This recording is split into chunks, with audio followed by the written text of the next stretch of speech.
TVP World's special coverage from the Globsec Forum in Prague. And with me now is Kurt Volker, the former United States Special Representative for Ukraine negotiations. Thank you for your time. It's a pleasure to be with you. Thank you. Can I start with the developing story in the Middle East, Israel attacking Iran? What do you make of that? Well, it's a little too early to really draw some conclusions. I think first off, Israel has made it clear that it will not accept the idea that Ukraine has its own indigenous uranium enrichment capability, because that creates too big a risk that Iran would develop a nuclear bomb. So that's why they're doing this. They've said that they'll continue these attacks as long as necessary. I assume that Iran will respond, and we have to see what that response looks like, whether that escalates into a much larger conventional conflict, or whether it is tit for tat and dies down again, as happened before. Also, what was interesting was the Trump administration's public statement about this, where they said, essentially, this wasn't us, we had nothing to do with this, Iran, please don't launch any terrorist attacks against us. That is a surprisingly weak posture from the United States, which will send a signal to lots of people, to not only to the Iranians as a weak posture and that Israel is more isolated, but to China, to Russia, and it could actually be emboldening for some of these other authoritarian aggressors around the world. On the other hand, if this does escalate into a larger conflict, if Israel engages Iran in a significant conventional war, it could actually weaken Iran, and the U.S. would have to back Israel in that circumstance. So it may actually end up with U.S. showing resolve and Iran getting weaker and less able to support Russia, for example. So we have a long way to see how this plays out. Is there any significance around the timing? The US was set to engage another round of talks with Iran this week. Yeah, I think so. I think that is significant. Donald Trump in his first term put maximum pressure on Iran and insisted on zero enrichment. And that's where he was for the first few months of the second term as well. But now, having put forward a proposal that would accept limited enrichment by Iran domestically, I think Israel found that there is too great a risk to Israel to allow that to continue. We already know the Democrats in the U.S. support that. If a Republican administration were to do that too, Israel would be confronted with a nuclear-armed Iran eventually, and so they felt the time to act is as soon as possible. I want to turn to the conflict in Ukraine, Russia's invasion of Ukraine. Obviously, you were heavily involved in the peace process and the negotiations there. Take me inside Donald Trump's thinking right now. Why does he appear to be giving Vladimir Putin the benefit of the doubt, and then he swings one way and then he swings back to Mr. Putin? I think that he is doing what a lot of American presidents have done, which is to mirror image. They imagine themselves in Putin's position and say, what would I do? And in Donald Trump's case, he would say, I don't want to lose all these lives, I would end the war, I would get the sanctions lifted, I would make a lot of money. And so he thinks that that would be attractive to Putin.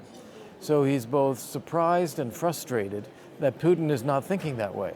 Putin is thinking in terms of history, legacy, territory, empire, something that Trump is not after. And so he's very frustrated that Putin is not responding to his efforts to generate a ceasefire. He doesn't want to confront Putin directly, because he feels that if he does, he's really losing the opportunity to make a deal with Putin. I don't agree with that, but I think that's his understanding or his philosophy there as well. And what we may see now is that the Congress may force the U.S. into a tougher position. We see 80-some senators all having co-sponsored legislation to impose very tough sanctions. 500% tariffs. Yeah, 500% tariffs. Crippling sanctions on secondary sanctions, so that we try to shut down Russia's sanctions evasion, which could have a very significant impact on their state budget. And if Putin finds that he can't afford to keep going without risking the Russian state, that, I think, is the best chance for a ceasefire. What is the politics of that bill? Lindsey Graham introduced it, as you say, There's about 80 senators that support it, but President Trump has to endorse it, right? I think Republican senators have indicated that they support it, they're ready to pass it, but they don't want to be doing it against Donald Trump. They want to be doing it as a way of strengthening the American position, strengthening Donald Trump's hand as he tries to get a ceasefire, which means they want a signal from Trump that it's okay, go ahead. And I don't think they've gotten that signal yet. They may or they may not ever get it. And I think that they will eventually decide we have to act in order to do this. I know that Lindsey Graham speaks with Donald Trump. I know they have a good relationship. So my personal expectation is that we will get a green light and he will go forward. Is there a way that Donald Trump kind of gets to maintain his relationship with Vladimir Putin, but allows Congress to pass that sanctions bill, and it makes him look like less like the bad cop? Yeah, good cop, bad cop. And I think that that is quite possible. I think what he would do with 80-some senators voting in favor is tell Putin, look, what can I do? If I veto it, they override the veto anyway. I've given you every opportunity to go for a ceasefire, and you haven't done it. So I would still like to do that, but we've got to implement these sanctions now. Briefly on NATO, America sort of straying away from Europe, including putting pressure on the EU when it comes to defence. I want to talk about the NATO deterrence. Can the eastern flank, the likes of Lithuania, Latvia, indeed Poland and Finland, be confident that America would come to their aid if Russia launched a broader attack, which Mark Rutte is warning could happen in the next 5 years? Yeah, I think it depends on the nature of the attack, to be honest. A proper conventional military attack against a NATO ally, yes. I think it would cause such a response in the United States and a demand for the administration to act that even if Trump was uncomfortable, there would be such a clamor to respond in such a case. But what is more likely and more concerning to me is limited attack, hybrid attacks, just a little land grab in some place where Putin claims that is justified, as he started with the war in Ukraine. And he could do that in Lithuania or Estonia.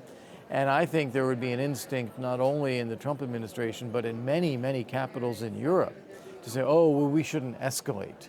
We don't want to get into an all-out conflict with Russia over this. And the problem there is it's a slippery slope. Once you fail to defend NATO territory anywhere, you're sending a message to Putin that now it's all negotiable. NATO summit end of the month. How crucial is that summit for NATO to establish itself in the current discourse, if you like, and to ensure that everyone believes in the NATO deterrence, that everyone believes that NATO can support Ukraine in some way, shape or form? The good news is I think that this summit is teed up to be successful, but you're right to highlight the stakes of this summit.